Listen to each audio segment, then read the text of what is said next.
ನಮಸ್ಕಾರ, ನೀವು ನೋಡ್ತಾ ಇದ್ದೀರಾ ಪ್ರಜಾಮಾರ್ಗ ನ್ಯೂಸ್. ನಾನು ಚೈತ್ರಕೋಟ. ಬನ್ನಿ ಇವತ್ತಿನ ಟಾಪ್ ನ್ಯೂಸ್ ಏನೆಲ್ಲ ಇದೆ ಅಂತ ನೋಡೋಣ. ಕೇಂದ್ರ ಗೃಹ ಸಚಿವ ಅಮಿತ್ ಶಾ ಅವರು ನಕ್ಸಲ್ ಪೀಡಿತ ರಾಜ್ಯಗಳ ಮುಖ್ಯಮಂತ್ರಿ ಹಾಗೆ ಉನ್ನತ ಅಧಿಕಾರಿಗಳೊಂದಿಗೆ ಇಂದು ಸಭೆಯನ್ನು ನಡೆಸಿದ್ದಾರೆ. ಛತ್ತೀಸ್ಗಢದ ನಾರಾಯಣಪುರ ಮತ್ತು ದಾಂತೆವಾಡ ಜಿಲ್ಲೆಗಳ ಗಡಿಯಲ್ಲಿನ ಬಸ್ತರ್ ಅರಣ್ಯ ಪ್ರದೇಶದಲ್ಲಿ ಗುರುವಾರ ಮತ್ತು ಶುಕ್ರವಾರ ಕಾರ್ಯಾಚರಣೆಯನ್ನ ನಡೆಸಿದ್ದ ಭದ್ರತಾ ಪಡೆಗಳು 31 ನಕ್ಸಲರನ್ನ ಹತ್ಯೆ ಮಾಡಿತ್ತು.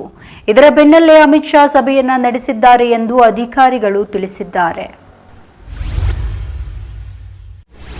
ಮುಡಾ ಹಗರಣದಿಂದ ಜನರ ಗಮನವನ್ನ ಬೇರೆಡೆಗೆ ಸೆಳೆಯಲು ಜಾತಿ ಗಣತಿ ವಿಷಯವನ್ನ ಮುನ್ನೆಲೆಗೆ ತಂದು ನಾಟಕ ಆಡಲಾಗ್ತಾ ಇದೆ ಎಂದು ಕೇಂದ್ರದ ಭಾರೀ ಕೈಗಾರಿಕೆ ಉಕ್ಕು ಖಾತೆಯ ಸಚಿವ ಎಚ್.ಡಿ. ಕುಮಾರಸ್ವಾಮಿ ಟೀಕಿಸಿದ್ದಾರೆ. ಇಂದು ತಮ್ಮ ನಿವಾಸದ ಬಳಿ ಮಾಧ್ಯಮಗಳೊಂದಿಗೆ ಮಾತನಾಡಿದಂತಹ ಅವರು, ಸರ್ಕಾರದ ವಿರುದ್ಧ ಗುರುತರ ಆರೋಪಗಳು ಕೇಳಿ ಬಂದಾಗಲೆಲ್ಲ ಜನರ ಗಮನ ಬೇರೆಡೆಗೆ ಹೊರಳಿಸಲು ತಂತ್ರಗಾರಿಕೆಯನ್ನ ಮಾಡ್ತಾ ಇದ್ದಾರೆ. ಈಗ ಮುಡಾ ಹಗರಣದಿಂದ ಜನರ ದಿಕ್ಕನ್ನ ತಪ್ಪಿಸಲು ಜಾತಿ ಗಣತಿಯ ವಿಚಾರವನ್ನ ಮುನ್ನೆಲೆಗೆ ತಂದಿದೆ ಎಂದು ಆರೋಪಿಸಿದರು. ಸಿಎಂ ಸಿದ್ದರಾಮಯ್ಯ ರಾಜೀನಾಮೆ ಕೊಡುವ ಕಾಲ ಸನ್ನಿಹಿತವಾಗಿದೆ. ಯಾವ ಸಂದರ್ಭದಲ್ಲಿ ಬೇಕಾದರೂ ರಾಜೀನಾಮೆಯನ್ನ ಕೊಟ್ಟೇ ಕೊಡ್ತಾರೆ ಎಂದು ಬಿಜೆಪಿಯ ರಾಜ್ಯಾಧ್ಯಕ್ಷ ಮತ್ತು ಶಾಸಕ ಬಿವೈ ವಿಜಯೇಂದ್ರ ಹೇಳಿದರು.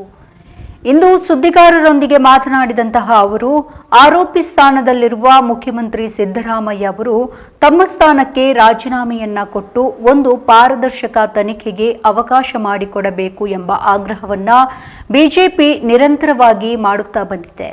ನಮ್ಮ ವಿಚಾರಗಳು ಸ್ಪಷ್ಟ ಇದೆ ಎಂದು ತಿಳಿಸಿದರು. ಬಿಜೆಪಿ ಮತ್ತು ಜೆಡಿಎಸ್ ದಲಿತರು ಹಾಗೆ ಹಿಂದುಳಿದವರು ಮುನ್ನೆಲೆಗೆ ಬರುವುದನ್ನು ಸಹಿಸುವುದಿಲ್ಲ ಎಂಬ ಕಾಂಗ್ರೆಸ್ ಟೀಕೆಗೆ ಜೆಡಿಎಸ್ ತಿರುಗೇಟನ್ನ ನೀಡಿದೆ.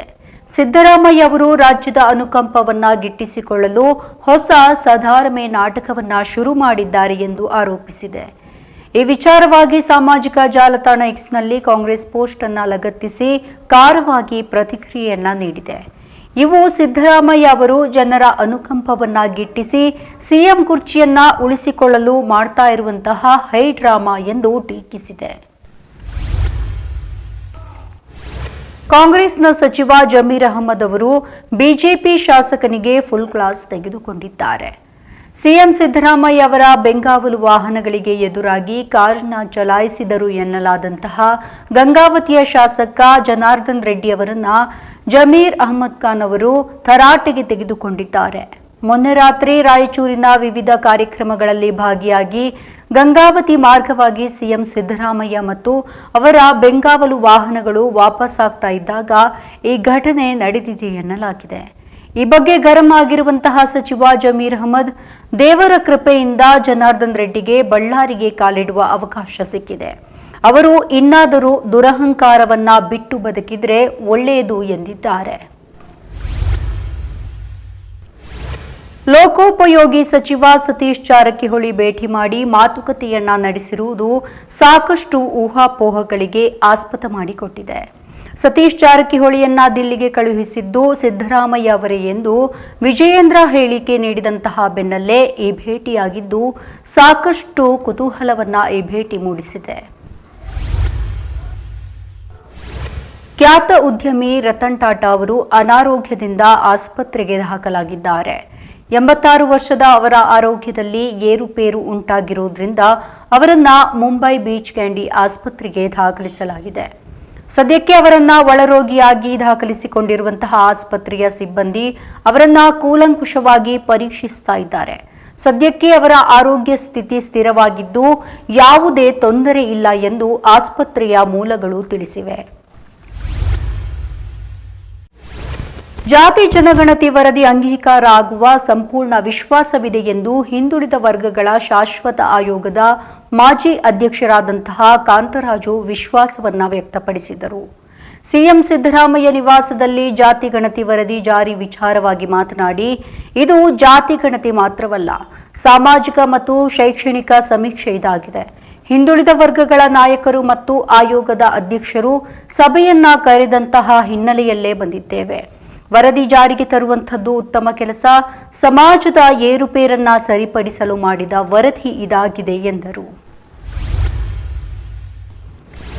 ಬೆಂಗಳೂರಿನ ವೈಯಾಲಿ ಕಾವಲ್ನಲ್ಲಿರುವಂತಹ ತಿರುಪತಿ ತಿಮ್ಮಪ್ಪನ ದೇವಸ್ಥಾನದಲ್ಲಿ ಲಡ್ಡು ಪ್ರಸಾದ ವಿತರಣೆಯನ್ನ ತಾತ್ಕಾಲಿಕವಾಗಿ ಸ್ಥಗಿತಗೊಳಿಸಲಾಗಿದೆ. ಯಾಕಂದ್ರೆ ಬೆಂಗಳೂರಿಗೆ ಬರ್ತಾ ಇದ್ದಂತಹ ಲಡ್ಡು ಪ್ರಸಾದವನ್ನ ಟಿಟಿಡಿ ತಾತ್ಕಾಲಿಕವಾಗಿ ಸ್ಥಗಿತಗೊಳಿಸಿದೆ. ಹೌದು, ತಿರುಪತಿಯಲ್ಲಿ ಬ್ರಹ್ಮೋತ್ಸವದ ಹಿನ್ನೆಲೆಯಲ್ಲಿ ತಿಮ್ಮಪ್ಪನ ಸನ್ನಿಧಿಯಲ್ಲಿ ಭಕ್ತರ ಸಂಖ್ಯೆಯಲ್ಲಿ ಭಾರೀ ಏರಿಕೆಯಾಗಿದೆ. ಇದರಿಂದ ಬೆಟ್ಟದಿಂದ ಲಡ್ಡು ಪೂರೈಸುವ ವಾಹನಗಳ ಸಂಚಾರದಲ್ಲಿ ವ್ಯತ್ಯಯ ಉಂಟಾಗಿದೆ. ಹೀಗಾಗಿ ಅಕ್ಟೋಬರ್ 12ರವರೆಗೆ ಬೆಂಗಳೂರಿನ ತಿರುಪತಿ ದೇವಸ್ಥಾನಕ್ಕೆ ಟಿಟಿಡಿ ಆಡಳಿತ ಮಂಡಳಿ ಲಡ್ಡು ಸರಬರಾಜು ಮಾಡುವುದಿಲ್ಲ.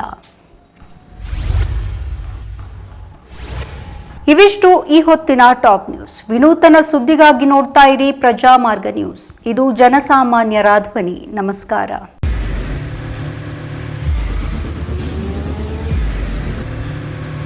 ಪ್ರಜಾಮಾರ್ಗ ನ್ಯೂಸ್, ಇದು ಜನಸಾಮಾನ್ಯರ ಧ್ವನಿ. ನಮಸ್ಕಾರ. ನೀವು ನೋಡ್ತಾ ಇದ್ದೀರಾ ಪ್ರಜಾಮಾರ್ಗ ನ್ಯೂಸ್. ರಾಷ್ಟ್ರದ ರಾಜ್ಯದ ರಾಜಕೀಯದ ಬಗ್ಗೆ ಹೆಚ್ಚಿನ ಸಿನಿಮಾ ಅಪ್ಡೇಟ್ಗಳಿಗಾಗಿ ಫಸ್ಟ್ ಲೈಕ್ ಮಾಡಿ, ಸಬ್ಸ್ಕ್ರೈಬ್ ಆಗಿ, ಹಾಗೆ ಫಾಲೋ ಕೂಡ ಮಾಡಬೇಕು.